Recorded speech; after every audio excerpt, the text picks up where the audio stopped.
आज का हमारा टॉपिक है टाइप्स ऑफ डिमांड, मांग के प्रकार। डिमांड जो है वो 3 टाइप्स की होती है, एक price demand, income demand and cross demand. अब हम एक एक करके इसकी डिटेल देखेंगे कि प्राइस डिमांड क्या होती है, आय मांग क्या होती है और आड़ी मांग क्या होती है। प्राइस डिमांड फर्स्ट है कीमत मांग।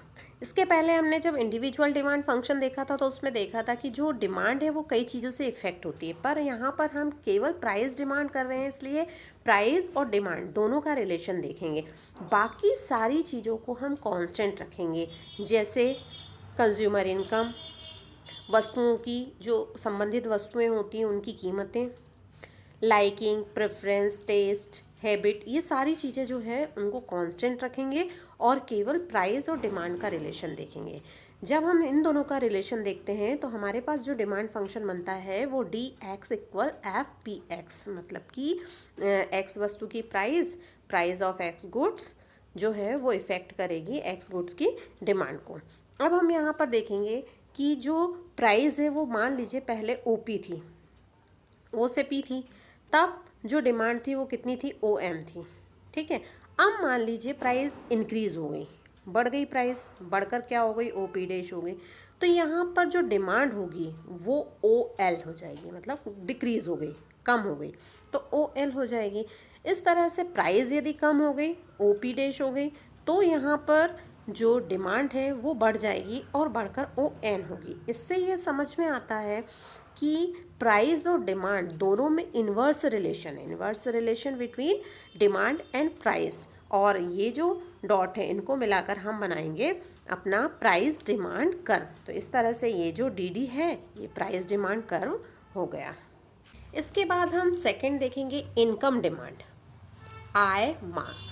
अब यहाँ पर आय मांगे, इसलिए हम आय और डिमांड, इनकम एंड डिमांड दोनों का रिलेशन देखेंगे और बाकी सारी चीज़ें यहाँ पर कांस्टेंट रखेंगे। जैसे प्राइस है उसे भी कांस्टेंट रखेंगे, प्राइस जो है रिलेटेड गुड्स की उसे कांस्टेंट रखेंगे, लाइकिंग, प्रेफरेंस, सारी चीज़ों को हम कांस्टेंट रखेंगे। केवल किसका रिलेशन देखेंगे, इनकम का और डिमांड का, कि इनकम यदि इंक्रीज़ हो रही है तो डिमांड पर क्या इफेक्ट पड़ रहा है और इनकम यदि डिक्रीज़ हो रही है तो डिमांड पर क्या इफेक्ट पड़ता है। वैसे यदि देखा जाए तो इनकम डिमांड कर्व जो होता है वो हमेशा पॉजिटिव होता है।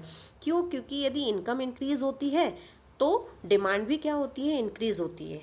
परंतु अलग अलग टाइप्स की गुड्स होती हैं, जो वस्तुएं होती हैं वो डिफरेंट टाइप्स की होती हैं, तो उन पर जो इनकम का इफेक्ट होता है वो भी अलग अलग होता है, एक जैसा नहीं होता है। जैसे कुछ होती है सुपीरियर गुड्स, मतलब कि श्रेष्ठ वस्तुएं, कुछ होती है इन्फीरियर गुड्स, मतलब कि जो निम्न कोटि की वस्तुएं होती हैं, या कहना चाहिए जो घटिया किस्म की वस्तुएं होती हैं वो इन्फीरियर गुड्स होती है। तो इन दोनों वस्तुओं का जो इनकम कर्व होता है वो भी कैसा होता है, अलग होता है। हम सुपीरियर गुड्स का इनकम कर्व देखेंगे तो क्या होगा, इनकम डिमांड कर्व देखेंगे तो वो कैसा होगा, पॉजिटिव होगा। हमारी इनकम इंक्रीज हो गई, पहले कितनी थी, OI थी, कितनी थी, यहाँ से OQ थी, और जब हमारी इनकम इंक्रीज होकर OR हो गई तो यहाँ पर हमारी जो क्वांटिटी है या डिमांड है वो भी इंक्रीज होकर क्या हो गई, OQ1 होगी। इस तरह से ये जो डिमांड कर्व बना है, ये जो डिमांड कर्व है DD डिमांड कर्व जो है वो कैसा है, डिमांड कर्व सुपीरियर गुड्स का डिमांड कर्व है। अब यहाँ पर ये जो सेकंड है ये इन्फीरियर गुड्स का डिमांड कर्व है। यहाँ पर हम देखेंगे कि inferior goods means for example जैसे हम डालडा घी की बात करते हैं, या फिर जो क्वालिटी की वस्तुएं नहीं होती है ना, जैसे हम डालडा घी और शुद्ध घी दोनों में डिफरेंस देखें तो शुद्ध घी जो होता है वो महंगा होता है, डालडा घी जो होता है वो उसके कंपेयर में क्या होता है, कम का आता है, या हम उसे एक तरह से इन्फीरियर गुड्स में ही शामिल करते हैं। या मोटे अनाज हुए, ये भी इन्फीरियर गुड्स में होता है।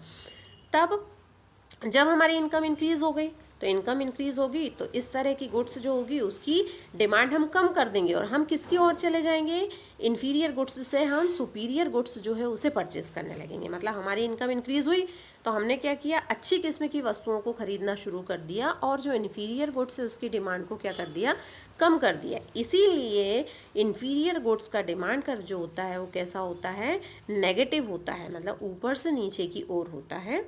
ये हुआ आपका इन्फीरियर डिमांड कर, इन्फीरियर गुड्स का डिमांड कर पड़ता है। और जो अदर थिंग्स हैं उनको हम क्या रखेंगे, कांस्टेंट रखेंगे, या उनमें किसी भी प्रकार का कोई परिवर्तन नहीं होगा। अब क्रॉस डिमांड में दो तरह की डिमांड आती है, एक तो सब्स्टिट्यूट गुड्स की डिमांड आती है और एक दूसरी होती है पूरक वस्तुएं या कॉम्प्लीमेंट्री गुड्स की डिमांड। इन दोनों वस्तुओं की जो डिमांड होती है उसका कर्व अलग अलग होता है।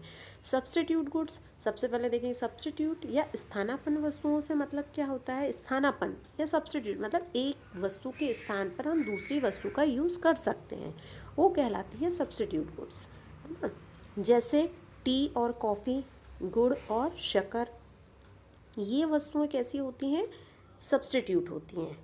अब इसका कर्व देखेंगे तो हमें दिख रहा है कि इसका कर्व कैसा होता है, पॉजिटिव होता है। अब ये पॉजिटिव क्यों होता है, यहाँ पर हम देखेंगे कि देखिए एक्स एक्सेस पर क्या दिया हुआ है, एक्स जो गुड्स है उसकी क्वांटिटी, है ना, और वाई एक्सेस पर हमें क्या मिल रही है, वाई कमोडिटी या वाई गुड्स की प्राइस। मतलब अब तक हमने जो इसके पहले के दोनों डिमांड कर्व देखे उसमें हमने एक्स वस्तु की ही कीमत देखी और एक्स वस्तु की ही क्वांटिटी देखी थी, बट क्रॉस में हम क्या देखेंगे, एक वस्तु की प्राइस देख रहे हैं तो दूसरी वस्तु की हम क्या देख रहे हैं, डिमांड देख रहे हैं, है ना। मान लीजिए यहाँ पर इस वस्तु की जो प्राइस है, किसकी, मान लीजिए हम एग्जांपल के तौर पे यहाँ पर ले रहे हैं कॉफ़ी, ठीक है, कॉफ़ी और एक्स वस्तु जो हो गई वो आपकी क्या हो गई, टी हो गई, है ना। तो यहाँ पर टी और कॉफ़ी, मान लीजिए कॉफ़ी की प्राइस क्या हो गई, ओपी से इंक्रीज़ होकर OP1 हो गई, ठीक है। जब OP प्राइस थी तो हम एक्स वस्तु की मतलब चाय की कितनी मात्रा परचेस कर रहे थे, OM मात्रा परचेस कर रहे थे, बट कॉफ़ी की प्राइस इंक्रीज़ हो गई, OP1 हो गई। तो यहाँ पर कॉफ़ी की प्राइस इंक्रीज़ हो गई तो टी जो है, चाय जो है, उसकी डिमांड इंक्रीज़ हो जाएगी, क्योंकि जो कॉफ़ी पीने वाले व्यक्ति थे वो कहाँ पर आ गए, चाय के लिए इंटरेस्टेड हो गए। मतलब कॉफ़ी की प्राइस इंक्रीज़ होने से डिमांड जो है वो किसकी बढ़ रही है, चाय की। मतलब एक वस्तु की कीमत में परिवर्तन का दूसरी वस्तु की डिमांड पर इफ़ेक्ट पड़ रहा है यहाँ पर, ये होगी क्रॉस डिमांड। ऐसे ही हम देखेंगे कॉम्प्लीमेंट्री गुड्स, पूरक वस्तुएं। पूरक वस्तुएं ऐसी होती हैं जो एक साथ चलती हैं, मतलब कि जिनका एक के बिना दूसरे का हम यूज़ नहीं, कोई भी यूज़ नहीं होता। जैसे हम बोलेंगे पेन एंड इंक, इंक के बिना पेन का कोई काम नहीं, पेन के बिना इंक का कोई काम नहीं है, है ना। ऐसे ही हम देखेंगे ब्रेड और बटर, ये जो चीज़ें होती हैं वो कैसी होती हैं, साथ साथ चलती है। कार और पेट्रोल, ठीक है। अब इसका जब डिमांड कर्व देखें तो वो कैसा होता है, नेगेटिव होता है। नेगेटिव क्यों होगा, यहाँ पर हम देख रहे हैं वाई गुड्स की प्राइस मान लीजिए हम यहाँ ले रहे हैं पेट्रोल, है ना, यहाँ पर हमने ले लिया पी पेट्रोल, इसकी प्राइस देख रहे हैं, और यहाँ पर मान लीजिए हमने ले लिया कार, ठीक है, कार। तो एक्स एक्सेस पर कार है और वाई एक्सेस पर हम क्या ले रहे हैं, प्राइस ले रहे हैं किसकी, पेट्रोल की। अब पेट्रोल की प्राइस जो है पहले कितनी थी, OP थी, ठीक है। तब हम कार कितनी मात्रा में परचेस कर रहे थे, OM मात्रा में परचेस कर रहे थे, बट यहाँ पर पेट्रोल की प्राइस इंक्रीज होकर P1 हो गई, मतलब बढ़ गई पेट्रोल की। तो यहाँ पर कार की डिमांड क्या हो जाएगी, कम हो जाएगी, है ना। कार की डिमांड क्या हो गई, यहाँ पर कम हो गई, इस ओर आ गई। तो इसका मतलब क्या है कि इसका जो कर्व है वो कैसा होगा, नेगेटिव होगा। कॉम्प्लीमेंट्री गुड्स का कर्व हमेशा नेगेटिव होता है और सब्स्टिट्यूट गुड्स का कर्व जो है वो पॉजिटिव होता है। इन तीन जो डिमांड है, इसके अलावा कुछ अन्य प्रकार भी होते हैं डिमांड के, few other types of demand. जैसे हम बात करेंगे जॉइंट डिमांड, यहाँ पर मैं केवल एक्सप्लेन कर दे रही हूँ इनको। जॉइंट डिमांड, संयुक्त मांग, जैसे इसके नाम से समझ में आ रहा है, जॉइंट मतलब साथ में, है ना। जब एक साथ दो वस्तुओं की मांग की जाती है उसे कहा जाता है संयुक्त, है ना। जैसे क्रिकेट बैट और बॉल, इन दोनों की मांग, रोटी और मक्खन, है ना, ब्रेड बटर, इनकी मांग जो होती है वो कैसी कहलाती है, जॉइंट डिमांड, एक साथ की जा रही है, ठीक है। फिर सेकेंड है यहाँ पर डिराइव्ड डिमांड, व्युत्पन्न मांग। व्युत्पन्न मांग से मतलब होता है कि जो खुद के कारण उत्पन्न नहीं हो रही है बल्कि किसी और चीज़ के कारण उत्पन्न हुई है। मीन्स जैसे हम कहते हैं श्रम की मांग, है ना, मतलब प्रोडक्शन के जितने भी फैक्टर होते हैं प्रोडक्शन के फैक्टर की मांग जो होती है वो किसके द्वारा होती है, उनके द्वारा बनाई गई वस्तु की मांग पर डिपेंड करती है। जैसे किसी वस्तु की डिमांड यदि इंक्रीज हो गई तो उसको बनाने में जो श्रमिक लगे हुए हैं, जो लेबर लगे हुए हैं, उन लेबर की डिमांड भी क्या हो जाएगी, इंक्रीज हो जाएगी। और यदि उस वस्तु की मांग कम हो गई तो उसमें उसको बनाने वाले जो लेबर है उनकी डिमांड भी क्या हो जाएगी, डिक्रीज़ हो जाएगी।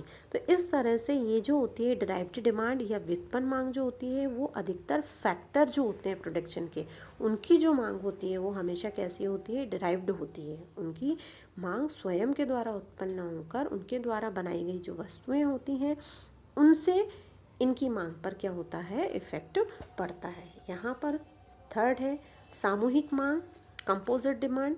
कंपोजिट डिमांड सामूहिक मतलब समूह में जिनका यूज़ होता है, मतलब हम ऐसी वस्तुओं की बात करते हैं जिनका एक से अधिक उपयोग होता है ना। जैसे कोयला हो गया, इलेक्ट्रिसिटी बिजली है, इसका हम बहुत सारी चीज़ों में क्या करते हैं, उपयोग करते हैं, है ना। जैसे इलेक्ट्रिसिटी से हम पंखा भी चला रहे हैं, कूलर भी चला रहे हैं, लाइट भी चल रही है ना। तो ये सारी जो डिमांड होती है वो क्या कहलाती है, आपकी सामूहिक मांग या कंपोजिट डिमांड। Thank you. आज की वीडियो में इतना ही। अब नेक्स्ट वीडियो में हम देखेंगे कि लॉ ऑफ डिमांड क्या होता है।